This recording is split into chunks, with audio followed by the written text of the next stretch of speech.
कल्पना कीजिए, एक अंधेरी रात, एक बंद कारागार और एक माँ जो जानती है कि उसका बच्चा जन्म लेते ही उसे छीन लिया जाएगा, मार दिया जाएगा।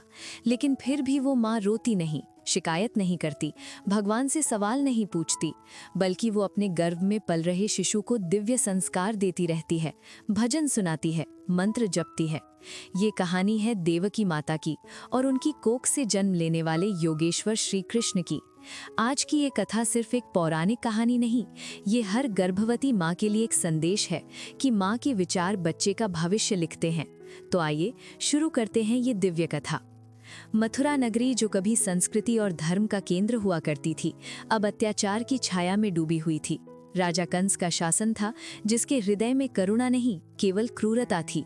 निर्दोष प्रजा भय के साए में जी रही थी। मंदिरों में सन्नाटा था, सड़कों पर सिसकियां थीं। इसी अंधकार में दो दिव्य आत्माएं थीं, देवकी, कंस की बहन, भगवान विष्णु की अनन्य भक्त, कोमल हृदय वाली, श्रद्धालु, और वासुदेव, धर्मात्मा, शांत, सत्यनिष्ठ, निर्भीक यादव वीर। देवकी और वासुदेव के विवाह का दिन था। सारी मथुरा सजी हुई थी, बाजे बज रहे थे, दीप जल रहे थे, चारों ओर खुशियां छाई हुई थी। कंस अपनी बहन को विदा करने के लिए स्वयं रथ चला रहा था, मुस्कुराता हुआ, प्रसन्न। और तभी अचानक आकाश फट पड़ा, गर्जना हुई, भयानक आकाशवाणी हुई। हे मूर्ख कंस, जिस देवकी को तू इतने प्रेम से विदा कर रहा है, उसी की 8वीं संतान तेरा काल बनेगी, तेरा अंत करेगी। एक क्षण में पूरा दृश्य बदल गया। उत्सव शोक में बदल गया, खुशियां भय में बदल गईं। कंस का चेहरा विकृत हो गया, आंखें लाल, हाथ कांपने लगे। उसने तलवार खींच ली और अपनी ही बहन की ओर दौड़ा। देवकी स्तब्ध, वासुदेव हैरान। तभी वासुदेव आगे आए और बोले, रुक जाओ कंस, ये निरपराध स्त्री तुम्हारा क्या बिगाड़ेगी? मैं वचन देता हूँ, देवकी की प्रत्येक संतान जन्म लेते ही तुम्हारे हाथों में सौंप दूंगा। कंस रुका, सोचा, फिर बोला, ठीक है, लेकिन तुम दोनों कारागार में रहोगे, ताकि मेरी नजर हमेशा तुम पर रहे। कारागार, अंधेरा, घुटन, बदबू, नमी भरी दीवारें, लोहे की जंजीरें, बाहर सशस्त्र पहरेदार। लेकिन देवकी का हृदय प्रकाश से भरा हुआ, भक्ति के प्रकाश से, विश्वास के प्रकाश से। वे जानती थीं ये कष्ट व्यर्थ नहीं है, ये किसी महान उद्देश्य का हिस्सा है। और इसलिए उन्होंने भगवान की शरण ली। दिन रात भजन करती, मंत्र जपती, ओम नमो भगवते वासुदेवाय, ओम नमो भगवते वासुदेवाय। समय बीता, देवकी गर्भवती हुई। वे जानती थीं इस बच्चे का अंत क्या होगा, फिर भी उन्होंने अपनी भक्ति नहीं छोड़ी। वे गर्भ में पल रहे शिशु से बातें करती, मेरे लाल, तुम पवित्र आत्मा हो, तुम्हें भगवान के चरणों में जाना है, डरना मत। पहली संतान जन्मी, नन्हे हाथ, मासूम चेहरा। देवकी ने छाती से लगाया, आंखों में आंसू। वासुदेव ने वचनानुसार कंस को सौंप दिया। कंस ने उस नवजात को दीवार पर पटक दिया। देवकी की चीख कारागार की दीवारों से टकराई, लेकिन किसी ने नहीं सुनी। दूसरी संतान, फिर वही। तीसरी संतान, फिर वही। चौथी, पांचवी, छठी। हर बार वही क्रूरता, हर बार वही टूटना, हर बार वही आंसू। लेकिन हर बार देवकी फिर उठी, रोई, लेकिन भक्ति नहीं छोड़ी, टूटी, लेकिन विश्वास नहीं छोड़ा। वे कहती, हे नारायण, यदि ये मेरा प्रारब्ध है तो मैं स्वीकार करती हूँ, लेकिन मेरी भक्ति को मत छीनना, मेरे विश्वास को मत तोड़ना। और देखिए, समय के साथ देवकी और अधिक शांत होती गईं, और अधिक आध्यात्मिक होती गईं। कष्ट ने उन्हें तोड़ा नहीं, निखारा। फिर आया 7वां गर्भ। इस बार कुछ अलग होने वाला था। भगवान विष्णु ने योग माया को भेजा।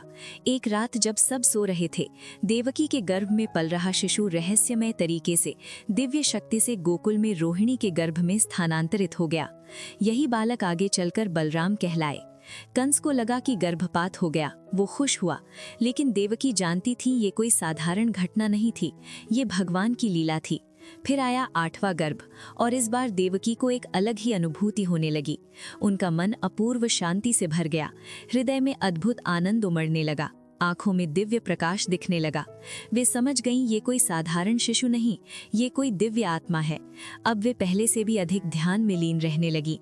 दिन रात मंत्र जपती, ओम नमो भगवते वासुदेवाय, ओम नमो भगवते वासुदेवाय। गर्भ में पल रहे शिशु से प्रेम से बातें करती, मेरे लाल, तुम धर्म की रक्षा करना, तुम प्रेम फैलाना, तुम करुणा का प्रतीक बनना।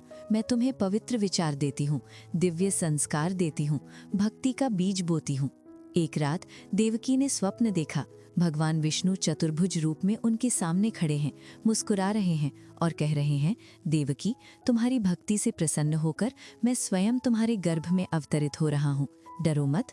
देवकी की आंखों से आनंद के आंसू बह निकले। फिर आई वो दिव्य रात्रि, भाद्रपद मास, कृष्ण पक्ष, अष्टमी तिथि, रोहिणी नक्षत्र, आधी रात। अचानक आकाश में बादल उमड़ आए, बिजली चमकी, गर्जना हुई, मूसलाधार वर्षा शुरू हो गई।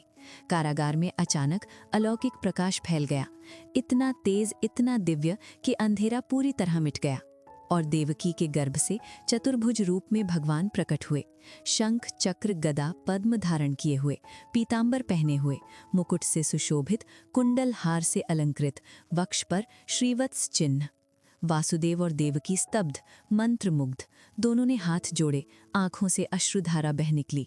भगवान मुस्कुराए और मधुर स्वर में बोले, माता देवकी, पिता वासुदेव, आप दोनों का तप सफल हुआ। मैं तुम्हारी भक्ति से, तुम्हारे विश्वास से, तुम्हारे धैर्य से प्रसन्न हूँ। अब मुझे द्विभुज शिशु रूप में देखो और गोकुल पहुँचा दो। पल भर में वो दिव्य चतुर्भुज रूप एक साधारण नवजात बन गया, लेकिन उस मुस्कान में, उन आंखों में पूरे ब्रह्मांड का रहस्य छिपा था। और तभी चमत्कार होने लगे। कारागार के ताले अपने आप खुल गए, वासुदेव की बेड़ियां टूट गईं, पहरेदार गहरी नींद में सो गए। वासुदेव ने नवजात को सूप में रखा, सिर पर उठाया और कारागार से बाहर निकल पड़े। आगे थी यमुना नदी, उफान पर, लहरें उग्र, धारा तेज, चारों ओर अंधेरा, ऊपर से मूसलाधार बारिश। लेकिन जैसे ही वासुदेव ने कदम रखा, यमुना माता ने मार्ग दे दिया, पानी दोनों ओर हट गया और ऊपर से शेषनाग प्रकट हुए, 1000 फन फैलाकर छत्र बन गए। नन्हे बालक को वर्षा से बचाया। गोकुल पहुंचे। यशोदा माता ने उसी रात कन्या को जन्म दिया था, गहरी नींद में सो रही थी। वासुदेव ने चुपचाप कृष्ण को यशोदा के पास रखा और कन्या को उठा लिया, वापस मथुरा लौट आए। कारागार में सब कुछ पहले जैसा हो गया, जैसे कुछ हुआ ही न हो। सुबह हुई, कन्या के रोने की आवाज, कंस दौड़ा आया, आंखें लाल, क्रोध से भरा।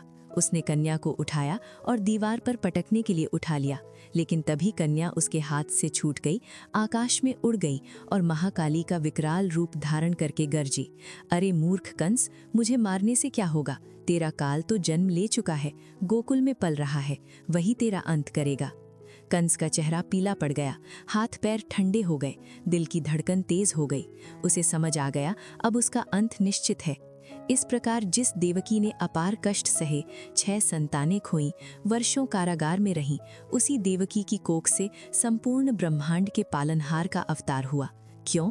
क्योंकि उनकी भक्ति शुद्ध थी, उनके संस्कार पवित्र थे, उनका मन अडिग था, उनका विश्वास अटूट था। देवकी ने हमें सिखाया कि कष्ट में भी भक्ति नहीं छोड़नी चाहिए, संकट में भी विश्वास नहीं खोना चाहिए, और गर्भावस्था में माँ के विचार बच्चे का भविष्य तय करते हैं। प्रिय गर्भवती माताओं, देवकी की ये कथा आपके लिए एक संदेश है। आप जो सोचती हैं, बच्चा वैसा बनता है। आप जो सुनती हैं, बच्चा वही सीखता है। आप जो महसूस करती हैं, बच्चे का स्वभाव वैसा बनता है। इसलिए रोज भजन कीर्तन सुनिए, मंत्र जप कीजिए, अपने बच्चे से प्यार से बातें कीजिए, सकारात्मक सोचिए, अच्छी किताबें पढ़िए और क्रोध, भय, चिंता से दूर रहिए। क्योंकि गर्भावस्था सिर्फ 9 महीने नहीं, ये आपके बच्चे की पहली पाठशाला है। इन 9 महीनों में आप जो संस्कार देंगी, वे जीवन भर साथ रहेंगे। याद रखिए, हर माँ देवकी बन सकती है और हर गर्भ में एक दिव्य आत्मा पल रही होती है। भगवान आप सभी को और आपकी संतानों को आशीर्वाद दें। माँ देवकी की भक्ति आपको प्रेरणा दे। श्री कृष्ण की कृपा सदा आप पर बनी रहे। जय श्री कृष्ण। ये सिर्फ कहानी नहीं है, ये हर माँ के लिए एक गर्भ संस्कार मंत्र है। अगर आप गर्भवती हैं या माँ बनने वाली हैं, तो ये कथा आपकी शिशु की आत्मा तक अमृत की तरह उतरेगी। इसे पूरा सुने और अपने गर्भ को पवित्रता से भर दें। अगर ये वीडियो दिल को छुए तो लाइक करें, हर उस माँ से शेयर करें जो अपने गर्भ को संस्कार देना चाहती है, और हमारे चैनल को mom and baby care zone को सब्सक्राइब करें और ऐसे ही दिव्य संस्कार सुनें। धन्यवाद।